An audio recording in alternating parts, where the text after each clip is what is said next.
ಎಲ್ರಿಗೂ ನಮಸ್ಕಾರಗಳು.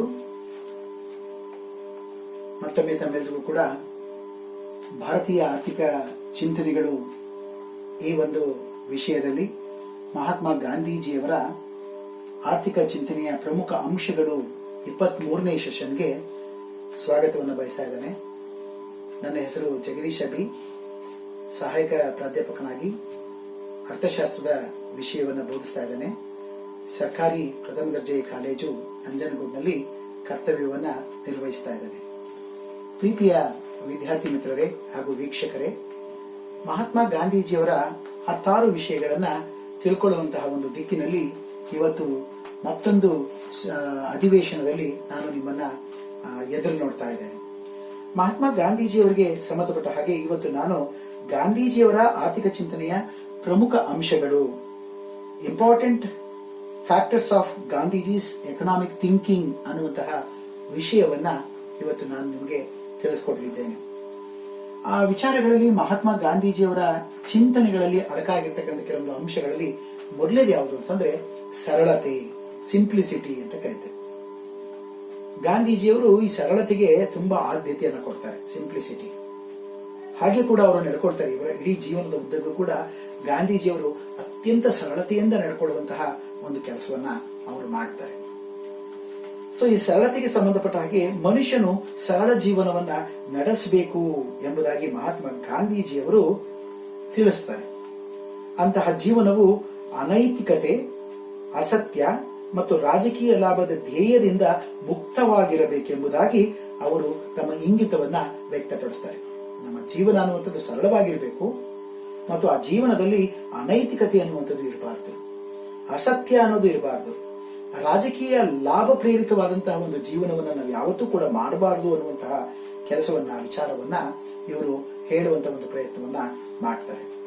ಅವರ ದೃಷ್ಟಿಯಲ್ಲಿ ಸರಳ ಜೀವನ ಅಂದ್ರೆ ಸಿಂಪಲ್ ಲೈಫ್, ಸಿಂಪ್ಲಿಸಿಟಿ ಅಂತ ಅಂದ್ರೆ ಅಲಂಕಾರ ರಹಿತವಾದ ಸಾಮಾನ್ಯ ಜೀವನದ ಒಂದು ವಿಧಾನ. ಯಾವುದೋ ಒಂದು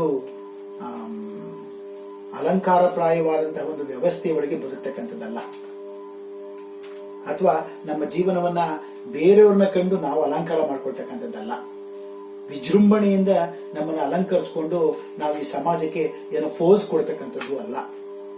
ಸೊ ಅದನ್ನ ಇವರು ಇಲ್ಲಿ ಅಲಂಕಾರ ರಹಿತವಾದ ಸಾಮಾನ್ಯ ಜೀವನದ ಒಂದು ವಿಧಾನ ಮತ್ತು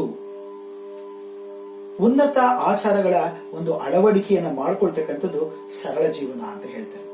ಆಡಂಬರದ ಒಂದು ಜೀವನ ಮಾಡಬಾರದು, ಉನ್ನತವಾದಂತಹ ಒಂದು ಜೀವನದ ಶೈಲಿಗಳನ್ನ ನಮ್ಮ ಜೀವನದಲ್ಲಿ ನಾವು ಅಳವಡಿಸ್ಕೊಳ್ಬೇಕು ಅನ್ನುವಂಥ ಒಂದು ಸರಳತೆಯ ಪಾಠವನ್ನ ಮಹಾತ್ಮ ಗಾಂಧೀಜಿಯವರು ನಮಗೆ ಅವರ ನಡೆ ಮತ್ತೆ ನುಡಿ ಹಾಗೂ ಬರಹಗಳಲ್ಲಿ ನಮಗೆ ಅವರು ತಿಳಿಸ್ಕೊಡ್ತಾರೆ.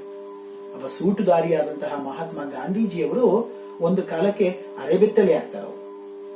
ಒಂದು ಸಮಾಜದಲ್ಲಿ ಇಷ್ಟೆಲ್ಲಾ ಬಡತನ ಇದೆ, ಇಷ್ಟೆಲ್ಲಾ ನಿರುದ್ಯೋಗ ಇದೆ, ಇಷ್ಟೆಲ್ಲಾ ದಾರಿದ್ರ್ಯ ಇದೆ, ಒಪ್ಪತ್ತಿನ ಊಟಕ್ಕೂ ಕೂಡ ಗತಿ ಇಲ್ಲಿರ್ತಕ್ಕಂತಹ ಜನರು ಕೋಟಿ ಕೋಟಿ ಜನರಿರ್ಬೇಕಾದ್ರೆ ನಾನು ಯಾಕೆ ಮೈ ತುಂಬ ಬಟ್ಟೆ ಹಾಕೋಬೇಕು, ನಾನು ಯಾಕೆ ಸೂಟುದಾರಿ ಆಗ್ಬೇಕು ಅನ್ನುವಂತ ಒಂದು ತೀರ್ಮಾನಕ್ಕೆ ತೆಗೆದು ಬಂದಂತಹ ಗಾಂಧೀಜಿಯವರು ತಮ್ಮ ಸಾಯುವ ಕೊನೆಯ ದಿನಗಳವರೆಗೂ ಕೂಡ ಅತ್ಯಂತ ಸರಳವಾದಂತಹ ಉಡುಪುಗಳನ್ನು ಧರಿಸ್ತಕ್ಕಂತಹ ಮತ್ತು ತಾವೇ ಚರಕದಿಂದ ನೇಯ್ದಂತಹ ಒಂದು ನೂಲುಗಳಿಂದ ಬಟ್ಟೆಯನ್ನ ತಯಾರಿಸಿಕೊಂಡು ಸರಳವಾದ ಒಂದು ಜೀವನವನ್ನು ಮಾಡಿದಂತಹ ಒಬ್ಬ ಮಹಾನ್ ವ್ಯಕ್ತಿಯನ್ನ ನಾವು ನಮ್ಮ ದೇಶದಲ್ಲಿ ಕಾಣೋದಕ್ಕೆ ಸಾಧ್ಯ ಆಯಿತು ಅನ್ನುವಂಥದ್ದನ್ನ ಹೇಳ್ಬೋದು. ಇಂತಹ ಜೀವನದ ವಿಧಾನಗಳನ್ನ ರೂಢಿಸಿಕೊಳ್ಳಬೇಕಾದ್ರೆ ಮನುಷ್ಯನು ಮಿತವಾದ ಬಯಕೆಗಳನ್ನ ಹೊಂದಿರಬೇಕು ಎಂಬುದು ಅವರ ಭಾವನೆಯಾಗಿತ್ತು. ಎಷ್ಟೋ ವಿಚಾರಗಳನ್ನು ಹೇಳೋದು ಬಹಳ ಸುಲಭ. ಎಷ್ಟೋ ಜನ ದಾರ್ಶನಿಕರುಗಳು ನುಡಿದಂತೆ ನಡೆದವರು ಈ ದೇಶದಲ್ಲಿದ್ದಾರೆ. ಕಳಬೇಡ, ಕೊಲಬೇಡ, ಹುಸಿಯ ನುಡಿಯಲು ಬೇಡ, ಅನ್ಯರಿಗೆ ಅಸಹ್ಯ ಪಡಬೇಡ ಹೇಳೋದು ಬಹಳ ಸುಲಭ. ಆದ್ರೆ ಎಲ್ಲಾ ರಾಜಕಾರಣಿಗಳಾಗಿರ್ಬೋದು ಅಥವಾ ತತ್ವಜ್ಞಾನಿಗಳಾಗಿರ್ಬೋದು ಎಲ್ಲ ವಿಚಾರಗಳನ್ನು ಹೇಳ್ತಾರೆ, ಅದರಂತೆ ನಡ್ಕೊಳ್ತಕ್ಕಂಥವ್ರು ಅಪರೂಪ. ಯಾರು ನುಡಿದಂತೆ ನಡೀತಾರೆ ಅವ್ರನ್ನ ಈ ಸಮಾಜ ಸಾಯುವವರೆಗೂ ಕೂಡ ಅವ್ರನ್ನ ನೆನ್ಸ್ಕೊಳ್ತಾರೆ. ಸೂರ್ಯ ಚಂದ್ರರು ಇರುವವರೆಗೂ ಕೂಡ ನುಡಿದಂತೆ ನಡೆದವರನ್ನ ನಾವು ನೆನ್ಸ್ಕೊಳ್ತೇವೆ ಖಂಡಿತವಾಗಿ ಕೂಡ. ಅಂತವರು ಮಹಾತ್ಮ ಗಾಂಧೀಜಿಯವರು. ಸೊ ಹಾಗಾಗಿ ಪಾಶ್ಚಿಮಾತ್ಯ ಲೌಕಿಕವಾದ ಮತ್ತು ಕೈಗಾರಿಕೆಗಳ ಪರಿಣಾಮವಾಗಿ ಮಾನವನ ಬಯಕೆಗಳು ಅಧಿಕವಾಗಿವೆ ಎಂಬುದಾಗಿ ಗಾಂಧೀಜಿಯವರು ನಂಬಿದ್ರು ಅನ್ನುವಂಥದ್ದನ್ನ ನಾವು ಹೇಳ್ತೇವೆ. ಇಲ್ಲಿ ಪಾಶ್ಚಿಮಾತ್ಯರ ಒಂದು ಲೌಕಿಕವಾದಂತಹ ಮತ್ತು ಕೈಗಾರಿಕೆಗಳ ಪರಿಣಾಮವಾಗಿ ಮಾನವನ ಬಯಕೆಗಳು ಅಧಿಕವಾಗಿಬಿಟ್ಟಿದ್ದಾವೆ. ಮಾನವನ ಬಯಕೆಗಳು ಏನಾಗಿರ್ಬೇಕು ಅಂತಂದ್ರೆ ಮಿತವಾಗಿರ್ಬೇಕು. ಬಟ್ ಇಲ್ಲಿ ಮಾನವನ ಬಯಕೆಗಳು ಅಧಿಕವಾಗಿದ್ದಾವೆ. ಕಾರಣ ಇದಕ್ಕೆ ಬ್ರಿಟಿಷರಾಗಿರ್ಬೋದು, ಡಚ್ಚರಾಗಿರ್ಬೋದು, ಫ್ರೆಂಚರಾಗಿರ್ಬೋದು, ನಮ್ಮನ್ನ ಆಳಿ ಹೋದಂತಹ ಮುಸಲ್ಮಾನರುಗಳಾಗಿರ್ಬೋದು, ಇವರ ರೀತಿ ರಿವಾಜುಗಳು, ಭಾಷೆ, ಆಚಾರ ವಿಚಾರಗಳು ನಮ್ಮ ಮೇಲೆ ಹೆಚ್ಚು ಪರಿಣಾಮವನ್ನು ಬೀರಿ ಅವರ ರೀತಿಯಲ್ಲೇ ನಡ್ಕೊಂಡು ಹೋಗ್ಬೇಕು ಅನ್ನುವಂತಹ ನಮ್ಮ ಭಾರತೀಯರ ಒಂದು ಸಂಸ್ಕೃತಿಯನ್ನ ಗಾಂಧೀಜಿಯವರು ಗುರುತಿಸಿ ಈ ಮಾತುಗಳನ್ನ ಹೇಳ್ತಾರೆ. ಜೀವನದ ಸಂತೋಷವು ಬಯಕೆಗಳನ್ನು ಮಿತಿಯಲ್ಲಿ ಇಡುವುದರಿಂದ ದೊರೆಯುತ್ತದೆ ಅನ್ನುವಂಥ ಮಾತುಗಳನ್ನ ಹೇಳ್ತಾರೆ. ಮಹಾತ್ಮ ಬುದ್ಧನ ಒಂದು ತತ್ವಗಳು ಕೂಡ ಈಗ ನನಗೆ ಇಲ್ಲಿ ನೆನಪಿಗೆ ಬರ್ತಾ ಇದ್ದಾವೆ. ಆಸೆಯೇ ದುಃಖಕ್ಕೆ ಮೂಲ ಅನ್ನುವಂಥದ್ದು. ಮಹಾತ್ಮ ಬುದ್ಧನನ್ನ ಯಾರೊಬ್ಬ ಮಹಿಳೆ ಐ ವಾಂಟ್ ಹ್ಯಾಪಿನೆಸ್ ಅಂತ ಕೇಳ್ತಾಳೆ. ಐ ವಾಂಟ್ ಹ್ಯಾಪಿನೆಸ್ ಅಂತ ಹೇಳಿದಾಗ ಬುದ್ಧ ಅವಳಿಗೆ ಒಂದು ಉತ್ತರವನ್ನ ಕೊಡ್ತಾನಂತೆ. ಐ ಅಂದ್ರೆ ನಾನು, ನನ್ನಿಂದಲೇ ನನಗೆ ಬೇಕು. ಮೊದಲು ಈ ಐ ಅನ್ನೋದನ್ನ ಬಿಡಮ್ಮ. ವಾಂಟ್, ಎರಡನೇದು ವಾಂಟ್ ಅಂದ್ರೆ ಡಿಸೈರ್, ಬೇಡಿಕೆಗಳು. ಇಷ್ಟಿದ್ದರೆ ಅಷ್ಟು ಬೇಕೆಂಬ ಆಸೆ, ಅಷ್ಟಿದ್ದರೆ ಮತ್ತಷ್ಟು ಬೇಕೆಂಬ ಆಸೆ, ಮತ್ತಷ್ಟಿದ್ದರೆ ಮಗದಷ್ಟು ಬೇಕೆಂಬ ಆಸೆ. ಆಸೆ ಆಸೆ ಆಸೆ. ಬುದ್ಧ ಆಸೆಯೇ ದುಃಖಕ್ಕೆ ಮೂಲ ಅಂತ ಹೇಳ್ತಾನೆ. ಈ ಆಸೆಯನ್ನ ಬಿಡಮ್ಮ ಅಂತ ಹೇಳ್ತಾನೆ ಯಮ್ಮನಿಗೆ. ಐ ಅಂದ್ರೆ ನಾನು ಅನ್ನೋದನ್ನ ಬಿಡು. ವಾಂಟ್ ಅಂದ್ರೆ ಬೇಕು, ಅದನ್ನ ಬಿಡು. ದೆನ್ ಉಳ್ಕೊಳ್ಳೋದು ಯಾವುದು ಅಂತಂದ್ರೆ happiness. I want happiness. I ಅನ್ನೋದನ್ನ ಬಿಡು, ವಾಂಟ್ ಅನ್ನೋದನ್ನ ಬಿಡು, ಹ್ಯಾಪಿನೆಸ್ ಅನ್ನೋದು ಉಳ್ಕೊಳ್ಳುತ್ತೆ ಅನ್ನುವಂಥದ್ದು. ಇದು ಗಾಂಧೀಜಿಯವರು ಕೂಡ ಈ ಮಾತುಗಳನ್ನ ಹೇಳ್ತಾರೆ. ಸರಳವಾಗಿರ್ಬೇಕು ನಾವು ಅಂತಂದ್ರೆ ಕೆಲವೊಂದು ನಮ್ಮ ಬಯಕೆಗಳು ತುಂಬಾ ಮಿತವಾಗಿರ್ಬೇಕು. ಅಧಿಕವಾದಂತಹ ಬಯಕೆಗಳೇ ನಮ್ಮನ್ನ ಕಷ್ಟಕ್ಕೆ ದೂಡ್ತಕ್ಕಂಥದ್ದು ಅನ್ನುವಂಥ ಮಾತುಗಳನ್ನ ಗಾಂಧೀಜಿಯವರು ಕೂಡ ಇಲ್ಲಿ ಹೇಳ್ತಾರೆ.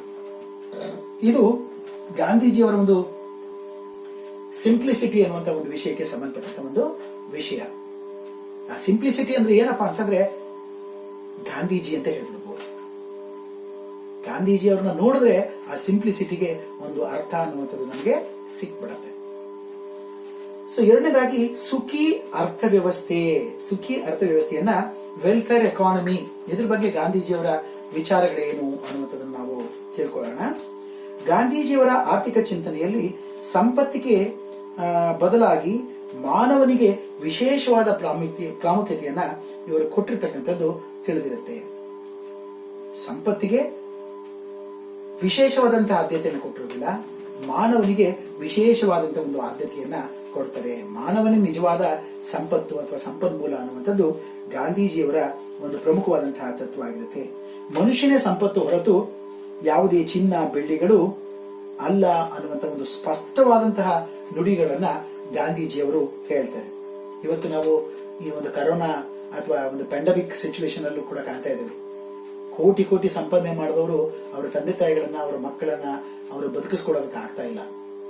ರಾಶಿ ಹಣ ಕೊಡ್ತೀನಿ ಅಂತಂದ್ರೂ ಕೂಡ ಅವರಿಗೆ ಒಂದು ಆಕ್ಸಿಜನ್ ಸಿಲಿಂಡರ್ ಸಿಗ್ತಾ ಇಲ್ಲ, ಒಂದು ವೆಂಟಿಲೇಟರ್ ಸಿಗ್ತಾ ಇಲ್ಲ, ಒಂದು ಆಸ್ಪತ್ರೆಯಲ್ಲಿ ಅವ್ರಿಗೊಂದು ಸೀಟ್ ಸಿಗ್ತಾ ಇಲ್ಲ. ಸೊ ಇವತ್ತು ಕೋಟ್ಯಾಂತರ ರೂಪಾಯಿಗಳನ್ನ ಸಂಪಾದಿಸಿರ್ತಕ್ಕಂತಹ ವಿದೇಶಿಯರು ಮಣ್ಣಿನಲ್ಲಿ ಮಣ್ಣಾಗಿ ಹೋಗ್ಬಿಟ್ಟಿದ್ದಾರೆ. ಯಾವುದೇ ಜಾತಿ ಮತ ಭೇದ, ಶ್ರೀಮಂತ ಬಡವ ಅನ್ನೋದೇನೆ ಎಲ್ಲರನ್ನ ಸುಟ್ಟಾಕುವಂತ ಒಂದು ಕೆಲಸವನ್ನ ಇವತ್ತು ಬೆಂಕಿ ಮಾಡ್ತಾ ಇದೆ, ಮಣ್ಣು ಮಾಡ್ತಾ ಇದೆ. ಸೊ ಹಾಗಾಗಿ ಯಾವುದೂ ಕೂಡ ಶಾಶ್ವತ ಅಲ್ಲ. ಇವತ್ತು ನಮ್ಮನ್ನ ಹೆತ್ತವರನ್ನ ಅಥವಾ ನಮ್ಮ ಬಂಧುಗಳನ್ನ ನಾವು ಮುಟ್ಟೋದಕ್ಕೆ ಹಿಂಜರಿಬೇಕು ಹಾಗಾಗಿದೆ. ಯಾರೋ ವ್ಯಕ್ತಿ ಬಂದು ನಮ್ಮನ್ನ ಪ್ಲಾಸ್ಟಿಕ್ ಕವರ್ ನಲ್ಲಿ ಸುತ್ತಿ ಎಲ್ಲೋ ತೆಗೆದುಕೊಂಡೋಗಿ ಹಾಕುವಂತ ಕೆಲಸ ಆಗ್ತಾ ಇದೆ. ಈ ಮನೆ ನಂದು, ಈ ಬಂಗ್ಲೆ ನಂದು, ಇಷ್ಟು ಎಕರೆ ನಂದು, ಇಷ್ಟು ಚಿನ್ನ ನಂದು, ಇಷ್ಟು ಕೆಜಿ ಬೆಳ್ಳಿ ನಂದು ಅಂತ ಜನ ಬಡದಾಡಿ ಸಾಯ್ತಾ ಇದ್ದಾರೆ. ಆದ್ರೆ ಒಪ್ಪತ್ತಿನ ಊಟಕ್ಕೂ ಕೂಡ ಗತಿ ಇಲ್ಲಿರ್ತಕ್ಕಂತಹ ಜನ ಈ ದೇಶದಲ್ಲಿ 30% ಜಾಸ್ತಿ ಇದ್ರೂ ಕೂಡ ಅವ್ರ ಕಡೆ ಯಾರು ಕೂಡ ತಿರುಗಿ ನೋಡ್ತಾ ಇರಲಿಲ್ಲ. ಇವತ್ತು ನೀವೆಲ್ಲ ಗಮನಿಸಿ, ಶ್ರೀಮಂತರಿಗೆ ಕಾಯಿಲೆಗಳು ಬರ್ತಾ ಇರ್ತಕ್ಕಂಥದ್ದು. ಯಾವುದೇ ಭಿಕ್ಷುಕರುಗಳು ಕರೋನಾ ಬಂದು ಸಾಯ್ತಾ ಇಲ್ಲ.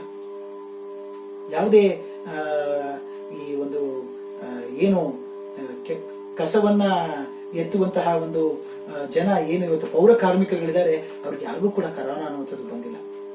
ಬೀದಿಗಳಲ್ಲಿ ಸುತ್ತಾಡ್ಕೊಂಡು ತರಕಾರಿ ಮಾರೋರಿಗೆ ಇವತ್ತಿನ ದಿನ ಕರೋನಾ ಅನ್ನುವಂಥದ್ದು ಬಂದಿಲ್ಲ. ಮನೆ ಒಳಗೆ ಕೂತ್ಕೊಂಡು ರಾಶಿ ರಾಶಿ ಚಿನ್ನ ಎಣಿಸ್ಕೊಂಡು ಅಯ್ಯೋ ಕಳ್ಳ ಬಂದ್ರೆ ಏನಾಗುತ್ತೋ ಅವನ್ ಬಂದ್ರೆ ಇಂಥವ್ರುಗಳಿಗೆ ಎಲ್ಲ ತೊಂದರೆಗಳು ಕೂಡ ಆಗ್ತಾ ಇದೆ. ನೀವು ಸರಳವಾಗಿದ್ ಬಿಡಿ, ಆಸೆಯನ್ನ ಮಿತಿಯಾಗಿಟ್ಕೊಳ್ಳಿ, ಮಿತವಾದ ಬಯಕೆಗಳನ್ನ ವ್ಯಕ್ತಪಡಿಸಿ. ಅಂತಹ ಸಂದರ್ಭದಲ್ಲಿ ಖಂಡಿತವಾಗಿಯೂ ಕೂಡ ಯಾವುದೇ ರೀತಿಯ ಒಂದು ಆಸೆ ಇಲ್ಲದಂತ ಒಂದು ಸಂದರ್ಭದಲ್ಲಿ ನಾವು ಸಂತೋಷವಾಗಿರಬಹುದು ಅನ್ನುವಂಥ ಮಾತುಗಳನ್ನ ಅವತ್ತಿನ ದಿನಗಳಲ್ಲಿ ಗಾಂಧೀಜಿಯವರು ಕೂಡ ಹೇಳ್ತಾರೆ. ಹಾಗಾಗಿ ಮನುಷ್ಯನಿಗೆ ಹೆಚ್ಚು ಬೆಲೆಯನ್ನು ಕೊಡ್ತಾರೆ ಇವರು, ಚಿನ್ನ ಬೆಳ್ಳಿಗಳಿಗೆ ಅವರು ಬೆಲೆಯನ್ನು ಕೊಡೋದಿಲ್ಲ ಅನ್ನುವಂಥದ್ದು. ಮತ್ತೊಂದು ಮಾತನ್ನ ಗಾಂಧೀಜಿಯವರ ವಿಚಾರವನ್ನ ಇಲ್ಲಿ ನಾನು ಓದ್ತಾ ಇದ್ದೇನೆ ನಿಮ್ಗೆ. ಪೂರ್ಣ ಅಡ್ಡಗಲದ ಪ್ರಕಾಶಮಾನವಾದಂತಹ ಕಣ್ಣುಗಳ ಸಂತೋಷದ ಹೃದಯದ ಮನುಷ್ಯರನ್ನು ಸಾಧ್ಯವಾದಷ್ಟು ಸಂಖ್ಯೆಯಲ್ಲಿ ಉತ್ಪಾದಿಸುವುದರಲ್ಲಿ ಎಲ್ಲಾ ಸಂಪತ್ತಿನ ಅಂತಿಮ ಗುರಿ ಅಡಗಿದೆ. ಪೂರ್ಣ ಅಡ್ಡಗಲದ, ಅವನ ಎದೆ ಅಡ್ಡಗಲವಾಗಿ ಬೆಳೆದಿರಬೇಕಂತೆ, ಅವನಿಗೆ ಕಣ್ಣುಗಳು ಪ್ರಕಾಶಮಾನವಾಗಿರ್ಬೇಕಂತೆ. ಹಾಗೆ ಸಂತೋಷದ ಹೃದಯಗಳನ್ನು ಹೊಂದಿರತಕ್ಕಂತಹ ಮನುಷ್ಯರಿದಾರಲ್ಲ, ಅವ್ರುಗಳನ್ನ ಹೆಚ್ಚಾಗಿ ದೇಶ ಉತ್ಪಾದನೆಯನ್ನ ಮಾಡ್ಬೇಕಂತೆ. ಆ ಉತ್ಪಾದನೆ ಮಾಡಿದ್ದೆ ಆದ್ರೆ ಅಂತವರಿಂದ ಈ ದೇಶ ಶ್ರೀಮಂತವಾಗತ್ತೆ ಎನ್ನುವಂತ ಮಾತುಗಳನ್ನ ಹೇಳ್ತಾರೆ. ಅದಕ್ಕೆ ಗಾಂಧಿ ಅವ್ರ ಕಡೆ ಹೇಳ್ತಾರೆ, ಯಾವ ದೇಶ ಅತ್ಯಂತ ಹೆಚ್ಚು ಜನ ಆರೋಗ್ಯವಂತ ಮನುಷ್ಯರನ್ನ ಸಲಹುತ್ತಿದೆಯೋ ಅದು ಶ್ರೀಮಂತ ದೇಶ ಅಂತ ಗಾಂಧಿ ಹೇಳ್ತಾರೆ. ಇರೋರೆಲ್ಲರೂ ಕೂಡ ರೋಗಿಗಳೇ ಆಗಿದ್ರೆ, ಇರೋರೆಲ್ಲರೂ ಕೂಡ ದುಡಿಯದ ವರ್ಗವಾಗಿದ್ರೆ, ಇರೋರೆಲ್ಲರೂ ಕೂಡ ಒಂಥರ ಫಿಸಿಕಲಿ ಹ್ಯಾಂಡಿಕ್ಯಾಪ್ಡ್ಗಳಾಗಿದ್ರೆ, ಸೊ ಅವರು ಈ ದೇಶದ ಆಸ್ತಿಗಳು ಅಲ್ಲ. The sound body and the sound mind is the wealth of the nation. ಆರೋಗ್ಯಕರವಾದಂತಹ ಮನಸ್ಸು ಮತ್ತು ಆರೋಗ್ಯಕರವಾದಂತಹ ದೇಹ ಉಳ್ಳವರೇ ಕೂಡ ಈ ದೇಶದ ಸಂಪತ್ತು ಅನ್ನುವಂಥ ಮಾತಿನಲ್ಲಿ ಗಾಂಧೀಜಿಯವರು ಇದೇ ಮಾತುಗಳನ್ನು ಹೇಳ್ತಾರೆ. ಯಾವ ದೇಶ ಅತ್ಯಂತ ಆರೋಗ್ಯವಂತ ಜನರನ್ನ ಸಲಹುತ್ತಿದೆಯೋ ಅದು ಶ್ರೀಮಂತ ದೇಶ ಅನ್ನುವಂಥ ಮಾತುಗಳನ್ನ ಗಾಂಧೀಜಿಯವರು ಕೂಡ ಇಲ್ಲಿ ಹೇಳುವಂತಹ ಒಂದು ಪ್ರಯತ್ನವನ್ನ ಮಾಡಿದ್ದಾರೆ. ಯಾವ ದೇಶದಲ್ಲಿ ಸಂತೋಷಭರಿತವಾದಂತಹ ವ್ಯಕ್ತಿಗಳು ಹೆಚ್ಚಿನ ಸಂಖ್ಯೆಯಲ್ಲಿ ಇರುವರೋ ಅದೇ ಶ್ರೀಮಂತ ದೇಶ ಅನ್ನುವಂತಹ ಅಭಿಪ್ರಾಯವನ್ನ ಗಾಂಧಿಯವರು ವ್ಯಕ್ತಪಡಿಸಿದ್ರು ಅನ್ನುವಂಥ ಮಾತುಗಳನ್ನು ಈಗಾಗಲೇ ಹೇಳಿದ್ದೀನಿ. ತನ್ನ ಜೀವನದ ಗುರಿಗಳನ್ನ ಈಡೇರಿಸಿಕೊಂಡ ನಂತರ ಮತ್ತು ಜೀವನದ ಕರ್ತವ್ಯಗಳನ್ನ ಪೂರ್ಣಗೊಳಿಸಿದ ನಂತರ ಇತರ ಜನರ ಜೀವನದ ಮೇಲೆ ಪ್ರಭಾವ ಬೀರುವ ವ್ಯಕ್ತಿಗಳೇ ಶ್ರೀಮಂತ ವ್ಯಕ್ತಿಗಳು ಎಂಬುದಾಗಿ ಗಾಂಧೀಜಿಯವರ ನಂಬಿಕೆಯಾಗಿತ್ತು. ನಮ್ಮೆಲ್ಲ ಆಶೋತ್ತರಗಳನ್ನ ಈಡೇರಿಸಿಕೊಂಡ ನಂತರ ಇತರ ವ್ಯಕ್ತಿಗಳು ಮೇಲೂ ಕೂಡ ಒಳ್ಳೆಯ ಪ್ರಭಾವವನ್ನು ಬೀರುವಂತಹ ವ್ಯಕ್ತಿಗಳನ್ನ ನಾವು ಶ್ರೀಮಂತ ವ್ಯಕ್ತಿಗಳು ಅಂತ ಕರೀಬಹುದು. ಗಾಂಧೀಜಿಯವರ ಒಂದು ತರ್ಕ ಇದೆ. ನಮಗೆ ನಮ್ಮ ಪೂರ್ವಿಕರ ನೆನಪುಗಳೇ ಇರಲ್ಲ. ನಮ್ಮ ತಾತ ಗೊತ್ತು, ಅವ್ರ ತಂದೆ ಯಾರು ಗೊತ್ತಿಲ್ಲ, ಆದ್ರೆ ಮಹಾತ್ಮ ಗಾಂಧಿ ಗೊತ್ತು ನಮಗೆ. ಡಾಕ್ಟರ್ ಬಿ ಆರ್ ಅಂಬೇಡ್ಕರ್ ಅವರು ಯಾರು ಅಂತ ನಮ್ಗೆ ಗೊತ್ತು. ಬಾಲಗಂಗಾಧರನಾಥ ತಿಲಕ್ ರವರು ಯಾರು ಅಂತ ಗೊತ್ತು. ಲಾಲ್ ಬಾಲ್ ಪಾಲ್ ಅಂತ ಕರೀತೇವೆ. ಬಸವಣ್ಣವರು 12ನೇ ಶತಮಾನದಲ್ಲಿ ಹುಟ್ಟಿದ್ರು, ಅವ್ರ ಬಗ್ಗೆ ನಾವು ತಿಳ್ಕೊಂಡಿದ್ದೀವಿ. ಯೇಸು ಕ್ರಿಸ್ತನ ಬಗ್ಗೆ ನಮ್ಗೆ ಗೊತ್ತಿರುತ್ತೆ. ಯಾರು ಸಮಾಜಮುಖಿ ಕೆಲಸ ಕಾರ್ಯಗಳನ್ನ ಮಾಡಿರ್ತಾರೋ ಅಂತವರನ್ನ ನಾವು ನೆನಪಿನಲ್ಲಿ ಇಟ್ಕೊಂಡಿರ್ತೀವಿ, ಮಿಕ್ಕಿದವ್ರನ್ನ ನಾವು ನೆನಪಲ್ಲಿ ಇಟ್ಕೊಂಡಿರೋದಿಲ್ಲ ಅನ್ನುವಂಥ ಮಾತುಗಳನ್ನು ಕೂಡ ನಾನು ಇದೇ ಟೈಮಲ್ಲಿ ಹೇಳೋದಕ್ಕೆ ಇಷ್ಟವನ್ನ ಪಡ್ತೇನೆ. ಇಂತಹ ಜನರಿಂದ ಕೂಡಿರ್ತಕ್ಕಂತಹ ದೇಶವೇ ಸುಖಿ ಅರ್ಥವ್ಯವಸ್ಥೆಯನ್ನ ಹೊಂದಿರತಕ್ಕಂಥದ್ದು ಅನ್ನುವಂಥದ್ದನ್ನ ಗಾಂಧೀಜಿಯವರು ಹೇಳ್ತಾರೆ. ಸೊ ನಂತರ ಮೂರನೇ ಒಂದು ಆರ್ಥಿಕ ಚಿಂತನೆಯ ವಿಷಯವನ್ನ ನಾವು ಇವಾಗ ತಿಳ್ಕೊಳ್ಳೋಣ. ಆರ್ಥಿಕ ಚಟುವಟಿಕೆಗಳು ಮತ್ತು ನೈತಿಕತೆ ಬಹಳ important. Economic activities and morality ಅನ್ನುವಂಥದ್ದು. ಸೊ ಗಾಂಧೀಜಿಯವರ ಪ್ರಕಾರ ಆರ್ಥಿಕ ಗುರಿಗಳು ಮತ್ತು ಚಟುವಟಿಕೆಗಳು ನೈತಿಕ ಸಂಗತಿಗಳಿಗೆ ಅಧೀನವಾಗಿರಬೇಕು, ನೈತಿಕತೆಗೆ ತಕ್ಕಂತದ್ದಾಗಿರಬೇಕು. ನಾವು ಮಾಡುವಂತಹ ಪ್ರತಿಯೊಂದು ಸಂಪಾದನೆ ಕೂಡ ನೀತಿಯುಕ್ತವಾಗಿರಬೇಕು. ಅನೈತಿಕ ಮಾರ್ಗಗಳಿಂದ ಸಂಪಾದನೆಯನ್ನ ಖಂಡಿತವಾಗಿ ಕೂಡ ಮಾಡಬಾರ್ದು. ಹಾಗಾಗಿನೇ teaching profession is the noblest profession ಅಂತ ಹೇಳೋದು. ನಮ್ಗಳಿಗೆ ವಿದ್ಯಾರ್ಥಿಗಳು ಕೈ ಎತ್ತಿ ಯಾಕೆ ನಮಸ್ಕಾರ ಅಂತ ಹೇಳ್ತಾರೆ ಅಂತಂದ್ರೆ ನಾವು ಮಾಡುವಂತಹ ಜಾಬು ಅಷ್ಟು ಸರ್ವಶ್ರೇಷ್ಠವಾದದ್ದು. ಆ ಕಾರಣಕ್ಕಾಗಿ ನಮಗೆ ಜನ ಕೈ ಎತ್ತಿ ಮುಗಿತಾರೆ. ಯಾಕೆಂದ್ರೆ ಟೀಚರ್ಸ್ ಇದಾರಲ್ಲ, ಅವರು ಎಲ್ಲ ಮಕ್ಕಳ ಕತ್ತಲೆಯನ್ನ ಓಡಿಸುವಂತಹ ಬೆಳಕಿನ ದೀಪಗಳಾಗಿ ಕೆಲಸವನ್ನ ಮಾಡ್ತಾರೆ ಅಂತ ಹೇಳಿದ್ರೆ ಖಂಡಿತವಾಗಿ ಕೂಡ ತಪ್ಪಿಲ್ಲ. ಹಾಗಾಗಿ ನಾವು ಮಾಡುವಂತಹ ಒಂದು ಆರ್ಥಿಕ ಚಟುವಟಿಕೆಗಳು ನೈತಿಕತೆಯ ಒಂದು ವಿಚಾರವನ್ನ ಇಟ್ಕೊಂಡೆ ಅವು ಮಾಡಬೇಕಾಗತ್ತೆ, ಅವುಗಳನ್ನ ಮಾಡಬೇಕಾಗತ್ತೆ ಅನ್ನುವಂಥದ್ದು. ಅಂದ್ರೆ ನ್ಯಾಯ, ನೀತಿ, ಧರ್ಮಗಳು ಈ ನೈತಿಕತೆಯ ಪ್ರಮುಖ ಅಸ್ತ್ರಗಳು. ನಾವು ಮೋಸವನ್ನ ಮಾಡಬಾರ್ದು, ಕಳ್ಳತನವನ್ನ ಮಾಡಬಾರ್ದು, ತೂಕ ಮತ್ತು ಅಳತೆಗಳಲ್ಲಿ ಮೋಸಗಳನ್ನ ಮಾಡಬಾರ್ದು. ಈ ರೀತಿಯ ಒಂದು ವ್ಯವಸ್ಥೆಯಲ್ಲಿ ಆರ್ಥಿಕ ಚಟುವಟಿಕೆಗಳನ್ನ ನಾವು ಮಾಡಬೇಕು. ಬಟ್ ಪ್ರಸ್ತುತದಲ್ಲಿ ಏನಾಗ್ತದೆ ಅಂತ ನೋಡ್ತಾ ಇದ್ದಾರೆ. ಸಾವಿರಾರು ಕೋಟಿ ಹಣವನ್ನ ಸಂಪಾದನೆ ಮಾಡ್ತಾ ಇದ್ರು ಕೂಡ ಅವ್ರಿಗೆ ಸಾಧ್ಯ ಆಗ್ತಾ ಇಲ್ಲ, ಸಾಕಾಗ್ತಾ ಇಲ್ಲ ಅವ್ರಿಗೆ. IPL ಗಳನ್ನ ಆಟ ಆಡಿಸಿ ಕೋಟಿ ಕೋಟಿ ಹಣವನ್ನು ಸಂಪಾದನೆ ಮಾಡಿದ್ರು ಕೂಡ ಅವ್ರಿಗೆ ಸಾಕಾಗ್ತಾ ಇಲ್ಲ. ಅವ್ರಿಗೆ ಎಷ್ಟೇ ಸಂಪಾದನೆ ಮಾಡಿದ್ರು 6 ಅಡಿ 3 ಅಡಿಗಿಂತ ಹೆಚ್ಚು ಮಲ್ಕೊಳ್ಳೋದಕ್ಕೆ ಅವರಿಂದ ಸಾಧ್ಯ ಆಗೋದೇ ಇಲ್ಲ. ಈ ಸತ್ಯ ಗೊತ್ತಿದ್ರೂ ಕೂಡ ನೋಡಿ, ಕರೋನಾ ಸೆಕೆಂಡ್ ವೇವ್ ಆಗ್ತಾ ಇದೆ. ಸೆಕೆಂಡ್ ವೇವ್ ಕಂಪ್ಲೀಟ್ ಆದ್ಮೇಲೂ ಕೂಡ ಜನಗಳಿಗೆ ತಾವು ತುಂಬಾ ಬದುಕಬೇಕು, ತುಂಬಾ ಸಂಪಾದನೆ ಮಾಡಬೇಕು, ನಮಗೂ ಇರ್ಲಿ, ನಮ್ಮ ಹೆಂಡತಿ ಮಕ್ಕಳಿಗೂ ಇರ್ಲಿ, ಅವ್ರ ಮಕ್ಕಳಿಗೂ ಇರ್ಲಿ, ಅವ್ರ ಮೊಮ್ಮಕ್ಕಳಿಗೂ ಇರ್ಲಿ, ಅವ್ರ 3 ಮಕ್ಕಳಿಗೂ ಇರ್ಲಿ, ಒಂದು 10 ತಲೆಮಾರಿಗಾಗುವಷ್ಟು ಸಂಪಾದನೆ ಮಾಡಿಟ್ಟು ಇವನು ಹೋಗ್ತಕ್ಕಂಥದ್ದು. ಯಾವುದೋ ಒಂದು ಪ್ರವಾಹ ಬಂತು, ಜ್ವಾಲಾಮುಖಿ ಆಯ್ತು, ಚಂಡಮಾರುತಗಳು ಬಂದವು, ಏನೋ ಒಂದು ಈ ತರದ ಒಂದು ಪ್ಯಾಂಡಮಿಕ್ ಸಿಚುವೇಶನ್ಗಳು ಬಂತು. ಇವರು ಮಾಡಿದಂತ ಕೆಲಸದಿಂದಾಗಿ ಈ ದೇಶದಲ್ಲಿ ಆರ್ಥಿಕ ಅಸಮಾನತೆಗಳು ಉಂಟಾಗಿತ್ತು. ಯಾರೂ ಕೂಡ ಉಳಿಲಿಲ್ಲ. ಇವತ್ತಿನ ದಿನಗಳನ್ನ ನೀವು ನೋಡ್ತಾ ಇದ್ದೀರಾ. ಕರೋನಾ ಅನ್ನುವಂಥದ್ದು ಯಾವುದೇ ಜಾತಿಯನ್ನ ಕೇಳಿ ಬರ್ತಾ ಇಲ್ಲ, ಯಾವುದೋ ಶ್ರೀಮಂತಿಕೆಯನ್ನು ನೋಡಿ ಹೋಗ್ತಾ ಇಲ್ಲ, ಎಲ್ಲರನ್ನೂ ಬಾಧಿಸ್ತಾ ಇದೆ. ಸೊ ಅದಕ್ಕೆ ಮಾನವ ಜನ್ಮ ದೊಡ್ಡದು, ಇದನ್ನ ಹಾಳು ಮಾಡಿಕೊಳ್ಳಬೇಡಿರೋ ಹುಚ್ಚಪ್ಪಗಳಿರ ಅನ್ನುವಂಥ ಮಾತುಗಳನ್ನ ಪುರಂದರದಾಸರು ಹೇಳಿರ್ತಕ್ಕಂಥದ್ದು. ಒಂದು ಕಾಲಕ್ಕೆ ಅವ್ರನ್ನ ನವಕೋಟಿ ನಾರಾಯಣ ಅಂತ ಕರೀತಾರೆ. ಅಂತವರ ಬೇಕಾದಷ್ಟು ನಿದರ್ಶನಗಳು ಈ ದೇಶದಲ್ಲಿ ಇದ್ದಾವೆ. ಬಾರೆಬೆತ್ತಲೆಯಾಗಿ ಹುಟ್ಟಿದಂತಹ ಡಾಕ್ಟರ್ ಬಾಬಾ ಸಾಹೇಬ್ ಅಂಬೇಡ್ಕರ್ ಅವರು ಸೂಟುದಾರಿಗಳಾಗ್ತಾರೆ. ಪ್ರಪಂಚದಲ್ಲಿ ಹೀಗೂ ಬದುಕಬಹುದು ಅಂತ ತೋರಿಸ್ತಾರೆ. ಮಹಾತ್ಮ ಗಾಂಧೀಜಿಯವರು ಸೂಟುದಾರಿಗಳಾಗಿದ್ದವರು ಅರೆಬೆತ್ತಲೆ ಆಗ್ತಾರೆ. ನಾನು ಹೀಗೆ ಸರಳನಾಗಿ ಕೂಡ ಬದುಕಬಲ್ಲೆ ಅನ್ನುವಂಥ ಮಾತುಗಳನ್ನು ಹೇಳ್ತಾರೆ. ನಮಗೆ ಬೇಕಾದಷ್ಟು ನಿದರ್ಶನಗಳಿದಾವೆ ಹೇಗೆ ಬದುಕಬೇಕು ಈ ಸಮಾಜದಲ್ಲಿ ಅಂತ ಹೇಳ್ಕೊಳ್ಳೋದಕ್ಕೆ. ಅಂದ್ರೆ ಈ ಭಾರತ ದೇಶದ ಹಣೆ ಬರವೋ ಏನು ಗೊತ್ತಿಲ್ಲ. ಈ ದೇಶದಲ್ಲಿ ಅಸಮಾನತೆ ಎನ್ನುವಂಥದ್ದು ದಿನದಿಂದ ದಿನಕ್ಕೆ ಹೆಚ್ಚಳ ಆಗ್ತಾ ಇದೆ ಹೊರತು ಅದು ಕಡಿಮೆ ಆಗ್ತಾ ಇಲ್ಲ ಅನ್ನುವಂಥ ಮಾತುಗಳನ್ನ ಈ ಒಂದು ಸಂದರ್ಭದಲ್ಲಿ ನಾನು ನಿಮಗೆ ಹೇಳೋದಕ್ಕೆ ಬಯಸ್ತೇನೆ. ಗಾಂಧೀಜಿಯವರ ಪ್ರಕಾರ ಆರ್ಥಿಕ ಗುರಿಗಳು ಮತ್ತು ಚಟುವಟಿಕೆಗಳು ನೈತಿಕ ಸಂಗತಿಗಳಿಂದ ಅದು ಹೊಳಪನ್ನ ಕಂಡುಕೊಳ್ಳಬೇಕು ಅನ್ನುವಂಥ ಮಾತುಗಳನ್ನ ಇವರು ಹೇಳ್ತಾರೆ. ಸೊ ಹಾಗಾಗಿ ಪಾಶ್ಚಿಮಾತ್ಯರು ಭೌತಿಕ ಸುಖ ಮತ್ತು ಆರ್ಥಿಕ ಏಳಿಗೆಯನ್ನೇ ಸಂತೋಷ ಅಂತ ಅನ್ಕೊಂಡಿದ್ದಾರೆ. ಸೊ ಅದು ನಿಜವಾದ ಸಂತೋಷ ಅಲ್ಲ.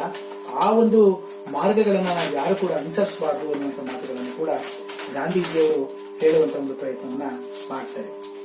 ಸೊ ಜನರು ನೈತಿಕತೆಯನ್ನ ಮರೆತು ಬಿಟ್ಟಿದ್ದಾರೆ ಇವತ್ತಿನ ದಿನ ಅನ್ನುವಂಥ ಮಾತುಗಳನ್ನು ಕೂಡ ಇಲ್ಲಿ ಹೇಳ್ತಾರೆ. ಬೆಳಿಗ್ಗೆ ಯಾವುದೋ ಒಂದು ಟಿವಿ ಚಾನೆಲ್ ಅಲ್ಲಿ ನ್ಯೂಸ್ ಅನ್ನ ನೋಡ್ತಾ ಇರ್ಬೇಕಾದ್ರೆ ಒಬ್ಬ ವ್ಯಕ್ತಿ ಒಂದು ಪ್ರಶ್ನೆಯನ್ನ ಮಾಡ್ತಾನೆ ಒಂದು ಮಾಧ್ಯಮಕ್ಕೆ, ನಮ್ಮ ಮನೆ ಮುಂದೆ ಕೋವಿಡ್ ಒಂದು ಹಾಸ್ಪಿಟಲ್ ಇದೆ, ಇದರಿಂದ ನಮಗೇನು ತೊಂದರೆ ಆಗಲ್ವಾ ಅಂತ ಪ್ರಶ್ನೆ ಕೇಳ್ತಾನೆ.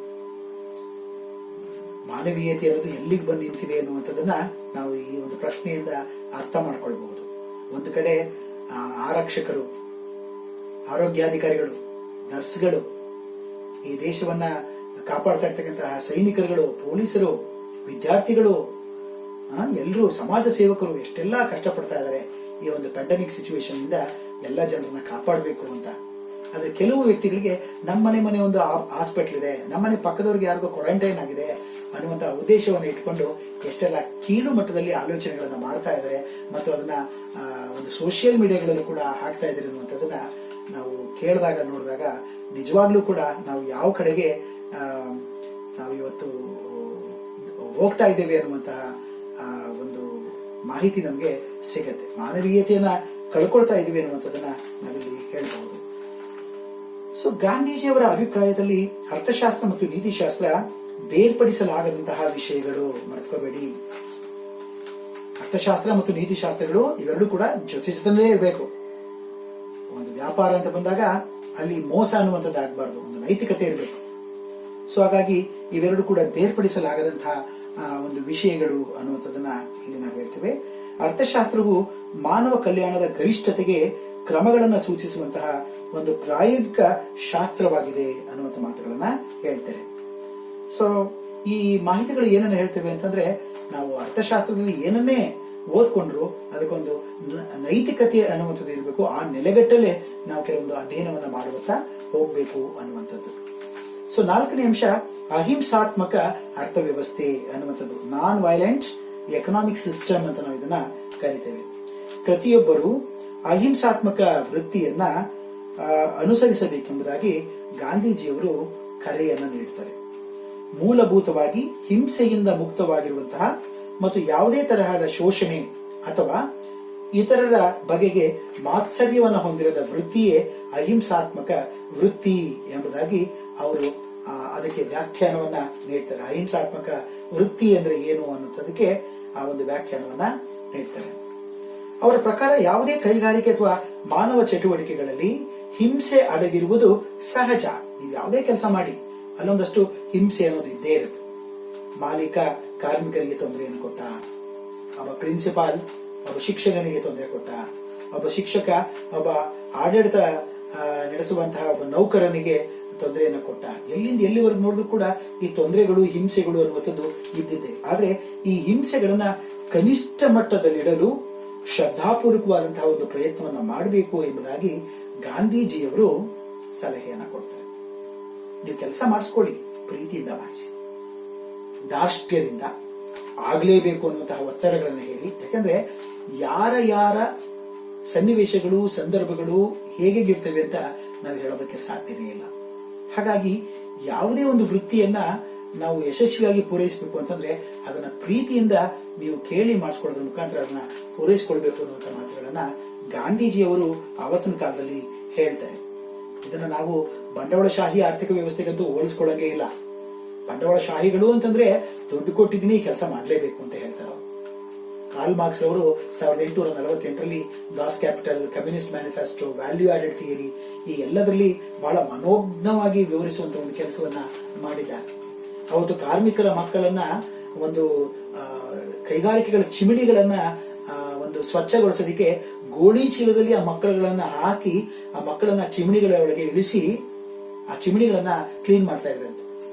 ಒಂದು ವೇಳೆ ಆ ಗೋಣಿ ಚೀಲವನ್ನು ತೆಗೆದು ಆ ಹೊಗೆಯಿಂದ ಮಗು ಹಂಗೂನು ಬದುಕಿದ್ರೆ ಆ ಮಗುವನ್ನ ಕಾರ್ಮಿಕರ ತಂದೆ ತಾಯಿಗಳಿಗೆ ಕೊಡ್ತಾ ಇದ್ರು, ಇಲ್ಲಾಂದ್ರೆ ನಿರ್ದಾಕ್ಷಿಣ್ಯವಾಗಿ ಅದನ್ನ ಬಿಸಾಕ್ತಾ ಇದ್ರು. ಕಾರ್ಲ್ ಮಾರ್ಕ್ಸ್ ಇದನ್ನ ಬರೀತಾರೆ. ಒಬ್ಬ ಮಹಿಳೆ ಒಂದು ಗಾರ್ಮೆಂಟ್ಸ್ ನಲ್ಲಿ 36 ಗಂಟೆಗಳವರೆಗೆ ಆಕೆ ಬಟ್ಟೆಯನ್ನು ಹೊಲಿತಕ್ಕಂಥ ಒಂದು ಕೆಲಸವನ್ನ ಮಾಡ್ತಾ ಮಾಡ್ತಾ ಆ ಬಟ್ಟೆಯ ಮೆಷಿನ್ ಮೇಲೆ ಬಿದ್ದು ಸತ್ತೋಗ್ತಾಳೆ ಅವಳು. ಕಾರ್ಲ್ ಮಾರ್ಕ್ಸ್ ಇದನ್ನ ಉದಾಹರಣೆಯಾಗಿ ಕೊಡ್ತಾರೆ. ಬಂಡವಾಳಶಾಹಿ ಆರ್ಥಿಕ ವ್ಯವಸ್ಥೆಯಲ್ಲಿ ಮಾನವೀಯತೆಗೆ ಕಿಂಚಿತ್ತೂ ಕೂಡ ಬೆಲೆ ಇರದೇ ಇರತಕ್ಕಂಥ ಒಂದು ಕಾರಣ. ಅದಕ್ಕೆ ಬಾಬಾ ಆಮ್ಟೆ ಅನ್ನೋರು ಕಾರ್ಲ್ ಮಾರ್ಕ್ಸ್ ಬಗ್ಗೆ ಒಂದು ಒಳ್ಳೆ ಮಾತುಗಳನ್ನ ಹೇಳ್ತಾರೆ. ಕಾರ್ಲ್ ಮಾರ್ಕ್ಸ್ ಇರ್ಲಿಲ್ಲ ಅಂತಂದ್ರೆ ಬಡವರಿಗಾಗಿ ಜಗತ್ತು ಮರಗ್ತಾ ಇರಲಿಲ್ಲ. ಅದಕ್ಕೋಸ್ಕರ ಕಾರ್ಲ್ ಮಾರ್ಕ್ಸ್ ಅನ್ನ ನಾನು ನಮಿಸ್ತೇನೆ, ಗೌರವಿಸ್ತೇನೆ ಅನ್ನುವಂಥ ಮಾತು ಹೇಳ್ತಾರೆ. ಇವನ್ ಕಾರ್ಲ್ ಮಾರ್ಕ್ಸ್ ಕೂಡ ಮೇ 1 ಬಂದ್ರೆ ಕಾರ್ಲ್ ಮಾರ್ಕ್ಸ್ ರವರ ಕಾರ್ಮಿಕರ ದಿನಾಚರಣೆ ದಿನ ಕಾರ್ಮಿಕರ ಎಲ್ಲರೂ ಸೇರ್ಕೊಂಡು ಕಾರ್ಲ್ ಮಾರ್ಕ್ಸ್ ಫೋಟೋಗಳನ್ನ ಇಟ್ಕೊಂಡು ಪೂಜೆ ಮಾಡ್ತಾರೆ. ಅವರಿಗೆ ಧನ್ಯತಾ ಭಾವದಿಂದ ನಮಸ್ಕರಿಸ್ತಾರೆ ಅವ್ರಿಗೆ. ಬಟ್ ಈ ಕಾರ್ಲ್ ಮಾರ್ಕ್ಸ್ ನ ಅರ್ಥ ಮಾಡ್ಕೊಂಡವರು ತುಂಬಾ ಜನರು ಕಡಿಮೆ. ಕಾರ್ಲ್ ಮಾರ್ಕ್ಸ್ ನ ಇಟ್ಕೊಂಡು ಎಷ್ಟೋ ಫ್ಯಾಕ್ಟರಿಗಳನ್ನ ಮುಚ್ಚಿಸಿ ಏನೇನೋ ಮಾಡಿ ಸಮಾನತೆ ಹೆಸರಲ್ಲಿ ಅಥವಾ ಏನ್ ಒಂದು ಕಮ್ಯುನಿಸಂ ಅನ್ನುವ ಹೆಸರಿನಲ್ಲಿ ಎಷ್ಟೋ ಇಂಡಸ್ಟ್ರಿಗಳು ಇವತ್ತು ಮುಚ್ಚೋಗಿದ್ದಾರೆ. ನಿಜವಾಗಿ ಕಾರ್ಲ್ ಮಾರ್ಕ್ಸ್ ಅವ್ರನ್ನ ನಾವು ಅರ್ಥ ಮಾಡ್ಕೊಳ್ಬೇಕು ಅಂತಂದ್ರೆ ಅವರ ಪಠ್ಯ ಪುಸ್ತಕಗಳನ್ನ, ಅವರ ವಿಚಾರಗಳನ್ನ, ದಾಸ್ ಕ್ಯಾಪಿಟಲ್, ಕಮ್ಯುನಿಸ್ಟ್ ಮ್ಯಾನಿಫೆಸ್ಟೋ ಇವುಗಳನ್ನು ತುಂಬಾ ಚೆನ್ನಾಗಿ ನಾವು ಓದ್ಕೊಂಡಿದ್ದೆ ಆದ್ರೆ ಕಾರ್ಲ್ ಮಾರ್ಕ್ಸ್ ನಮಗೆ ಅರ್ಥ ಆಗ್ತದೆ. ಅದೇ ರೀತಿಯಲ್ಲಿ ಇಲ್ಲೂ ಕೂಡ ಗಾಂಧೀಜಿಯವರು ಆ ವಿಚಾರಗಳನ್ನು ಹೇಳುವಂತ ಒಂದು ಸಣ್ಣ ಪ್ರಯತ್ನವನ್ನ ಮಾಡ್ತಾರೆ. ನಾವು ಯಾವುದೇ ಕಾರ್ಮಿಕರನ್ನ ದುಡ್ಕೋಬೇಕಾದ್ರೆ ಬಹಳ ಪ್ರೀತಿಯಿಂದ ನಾವು ಕೊಡ್ತಕ್ಕಂತಹ ಒಂದು ಹಿಂಸೆ ಅದು ಕಡಿಮೆ ಪ್ರಮಾಣದಲ್ಲಿರಬೇಕು ಅನ್ನುವಂತ ಮಾತುಗಳನ್ನ ಇವರು ಹೇಳ್ತಾರೆ. ಹಾಗಾಗಿ ಆಹಾರ ಮತ್ತು ಉಡುಪುಗಳು ಇವುಗಳಿಗೆ ಯಾರು ಇದರ ಅತ್ಯಂತ ಗರಿಷ್ಠ ಪ್ರಮಾಣದಲ್ಲಿ ಹೊಂದಿರ್ತಾರೋ ಅವರು ಬಡವರಿಗೆ ಆಹಾರ ಮತ್ತು ಉಡುಪುಗಳನ್ನ ಕೊಡಬೇಕು. ಅಗತ್ಯಕ್ಕಿಂತ ಹೆಚ್ಚಿನ ಪ್ರಮಾಣದ ಸಂಪತ್ತಿದ್ರೆ ಅದನ್ನ ಬಡವರ ಉದ್ಧಾರಕ್ಕೋಸ್ಕರ ಖರ್ಚನ್ನ ಮಾಡಬೇಕು. ಶ್ರೀಮಂತರು ಅವುಗಳನ್ನ ತಮ್ಮ ಬಳಿಯಲ್ಲಿ ಇಟ್ಕೊಳ್ತಕ್ಕಂಥ ಯಾವುದೇ ಹಕ್ಕುಗಳು ಅವ್ರಿಗೆ ಇಲ್ಲ. ಸಮಾನತೆ ಅನ್ನುವಂಥದ್ದು ಎಲ್ಲರಲ್ಲೂ ಕೂಡ ಕಂಡು ಬರಬೇಕು. ಈ ನಿಸರ್ಗ, ಗಾಳಿ, ಬೆಳಕು, ಮಳೆಯನ್ನ ಎಲ್ರಿಗೂ ಕೂಡ ಸಮಾನ ಪ್ರಮಾಣದಲ್ಲಿ ಹೇಗೆ ಕೊಟ್ಟಿದೆ ಹಾಗೆ ಮನುಷ್ಯ ಹಂಚಿಕೊಂಡು ಬದುಕ್ತಕ್ಕಂಥದನ್ನ ಕಲಿಬೇಕು ಅನ್ನುವಂಥ ಮಾತುಗಳನ್ನ ಮಹಾತ್ಮ ಗಾಂಧೀಜಿಯವರು ಕೂಡ ಹೇಳುವಂತ ಒಂದು ಪ್ರಯತ್ನವನ್ನ ಮಾಡ್ತಾರೆ. ಹಾಗೆಯೇ ಅಹಿಂಸೆಯಲ್ಲಿ ದೃಢ ನಂಬಿಕೆಯನ್ನು ಹೊಂದಿದಂತಹ ಗಾಂಧೀಜಿಯವರು ದ್ವಿತೀಯ ಮಹಾಯುದ್ಧದಲ್ಲಿ ಹಿಟ್ಲರ್ನನ್ನ ಸದೆ ಬಡಿಬೇಕು ಅನ್ನುವಂತಹ ಒಂದು ಪ್ರಸಂಗ ಬರುತ್ತೆ. ಆ ಸಂದರ್ಭದಲ್ಲಿ ಜಗತ್ತಿನ ಶಾಂತಿ ಪ್ರತಿಪಾದಕರಾದಂತಹ ರಜೆಲ್, ಲಾಸ್ಕಿ, ಸಿಇಎಂ ಜೋಡ್ ಅನ್ನುವಂತಹ ಹಲವಾರು ಜನ ಶಾಂತಿ ಪ್ರಿಯ ವ್ಯಕ್ತಿಗಳು ಈ ಒಂದು ಹಿಟ್ಲರನ್ನ ಸದೆ ಬಡಿಬೇಕು ಅನ್ನುವಂತಹ ಒಂದು ಉದ್ದೇಶದಿಂದ ಎಲ್ಲಾ ರಾಷ್ಟ್ರಗಳು ಯುದ್ಧಕ್ಕೆ ಧುಮುಕಬೇಕು ಅನ್ನುವಂಥ ಒಂದು ಕರೆಯನ್ನು ಕೊಡ್ತಾರೆ. ಅವರೆಲ್ಲ ಶಾಂತಿ ಪ್ರಿಯರೇ. ಆದ್ರೆ ಹಿಟ್ಲರ್ನ ದುರಾಡಳಿತವನ್ನ ನೋಡಿ ಇವರೆಲ್ಲರೂ ಏನ್ ಹೇಳ್ತಾರೆ ಅಂತಂದ್ರೆ ಹಿಟ್ಲರ್ನ ಎಷ್ಟೊತ್ತು ಮುಗಿಸಿದ್ರು ಸಾಕು ಅಂತ. ಯಾಕಂದ್ರೆ ಹಿಟ್ಲರ್ ಅನ್ನುವಂಥ ವ್ಯಕ್ತಿ ಮಹಾನ್ ಕ್ರೂರಿಯಾಗಿರ್ತಾನೆ. 50 ಲಕ್ಷ ಜನರನ್ನ ಕೊಂದಂತಹ ಮಹಾನ್ ಪಾಪಿ. ಇಂಥ ವ್ಯಕ್ತಿಯನ್ನ ಎರಡನೇ ಮಹಾಯುದ್ಧದಲ್ಲಿ ಸಂಪೂರ್ಣವಾಗಿ ಸಂಹರಿಸಬೇಕು ಅಂತ ಪ್ರಯತ್ನ ಪಟ್ಟವರಲ್ಲಿ ಇವರೆಲ್ಲ ಶಾಂತಿ ಪ್ರಿಯರು, ರಸೆಲ್, ಲಾಸ್ಕಿ, CEM ಜೋರ್ಡ್ ಅನ್ನುವಂತಹ ವ್ಯಕ್ತಿಗಳು. ಆದ್ರೆ ಮಹಾತ್ಮ ಗಾಂಧಿ ಮಾತ್ರ ತಮ್ಮ ಯುದ್ಧ ವಿರೋಧಿ ನೀತಿಯನ್ನ ಅವತ್ತಿಗೂ ಕೂಡ ಅನುಸರಿಸ್ತಾರೆ, ಶಾಂತಿ ಮಾರ್ಗವನ್ನು ಅವತ್ತು ಕೂಡ ಅನುಸರಿಸ್ತಾರೆ. ಎರಡನೇ ಮಹಾಯುದ್ಧದಲ್ಲಿ ಈ ಶಾಂತಿ ಪ್ರಿಯರು ತೆಗೆದುಕೊಂಡಂತಹ ತೀರ್ಮಾನಗಳಿಗೆ ಎಳ್ಳಷ್ಟು ಕೂಡ ಸೊಪ್ಪನ್ನ ಗಾಂಧೀಜಿಯವರು ಹಾಕಲ್ಲ. ತಮ್ಮ ನಿಲುವುಗಳಿಗೆ ಬದ್ಧರಾಗ್ತಾರೆ. ಅವರು ಅಹಿಂಸೆ ಅನ್ನುವಂತಹ ಒಂದು ಮಂತ್ರಕ್ಕೆ ಇವರು ಅವತ್ತಿನ ದಿನ ಶರಣಾಗ್ತಾರೆ. ಸೊ ಹಾಗಾಗಿ ಗಾಂಧೀಜಿಯವರ ಈ ಎಲ್ಲ ವಿಚಾರಗಳನ್ನ ನಾವು ಅಧ್ಯಯನ ಮಾಡ್ತಾ ಮಾಡ್ತಾ ಮಾಡ್ತಾ ನಾವು ಗಾಂಧೀಜಿಯವರನ್ನ ಮತ್ತಷ್ಟು ಕೂಡ ಅರ್ಥ ಮಾಡ್ಕೊಳ್ಳುವಂತ ಒಂದು ಪ್ರಯತ್ನವನ್ನ ನಾವಿಲ್ಲಿ ಈ ದಿಕ್ಕಲ್ಲಿ ಮಾಡಬಹುದು. ಈ 23ನೇ ಒಂದು ಸೆಷನ್ ಅಲ್ಲಿ ನಿಮಗೆ ಗಾಂಧೀಜಿಯವರ ಆರ್ಥಿಕ ಚಿಂತನೆಯ ಕೆಲವೊಂದು ಪ್ರಮುಖ ಅಂಶಗಳನ್ನ ತಿಳಿಸ್ಕೊಡ್ತಕ್ಕಂಥ ಒಂದು ಪ್ರಯತ್ನವನ್ನ ಮಾಡಿದ್ದೇನೆ.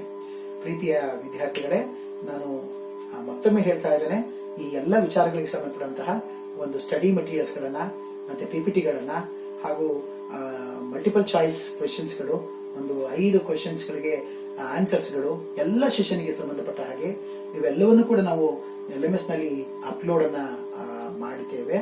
ಸೊ ಅದನ್ನ ನೀವೆಲ್ಲರೂ ಕೂಡ ಆಕ್ಸೆಸ್ ಮಾಡಿಕೊಂಡು ಸಾಕಷ್ಟು ಮಾಹಿತಿಗಳನ್ನು ನೀವು ಪಡ್ಕೊಳ್ಳಿ. ಗಾಂಧೀಜಿಯವರ ಬಗ್ಗೆ ಇನ್ನೂ ಒಂದು 2-3 ಸೆಷನ್ಗಳಲ್ಲಿ ಇನ್ನೂ ಸಾಕಷ್ಟು ಮಾಹಿತಿಗಳನ್ನು ನಿಮಗೆ ನಾಳೆ ನೀಡ್ತೇನೆ ಅನ್ನುವಂಥದ್ದನ್ನ ಹೇಳ್ತಾ ಇದ್ದೇನೆ. ಚೆನ್ನಾಗಿ ನೀವು ಅಭ್ಯಾಸವನ್ನ ಮಾಡೋದ್ರ ಮುಖಾಂತರ ಗಾಂಧಿಯ ಬಗ್ಗೆ ಹೆಚ್ಚು ಹೆಚ್ಚು ವಿಚಾರಗಳನ್ನು ತಿಳ್ಕೊಂಡು ಗಾಂಧಿಯವರ ಹಾಗೆ ಒಂದಷ್ಟು ಸರಳತೆಯನ್ನ, ಸಜ್ಜನಿಕೆಯನ್ನ ಕಂಡುಕೊಳ್ಳುವಂತಹ ದಿಕ್ಕಿನಲ್ಲಿ ನೀವು ಪ್ರಯತ್ನವನ್ನ ಮಾಡಿ ಅನ್ನುವಂಥ ಮಾತನ್ನ ಹೇಳ್ತಾ, ನನಗೆ ಕಾಲೇಜು ಶಿಕ್ಷಣ ಇಲಾಖೆ ಹಾಗೂ ಮೈಸೂರಿನ ಪ್ರಾದೇಶಿಕ ಜಂಟಿ ನಿರ್ದೇಶಕರ ಕಚೇರಿ ಈ ಒಂದು LMS ಕ್ಲಾಸ್ಗಳನ್ನ ಮಾಡಬೇಕು ಅಂತ ನನ್ನನ್ನು ಆಯ್ಕೆ ಮಾಡಿ ಈ ಗುರುತರವಾದಂತಹ ಒಂದು ಜವಾಬ್ದಾರಿಯನ್ನ ಕೊಟ್ಟಿದೆ.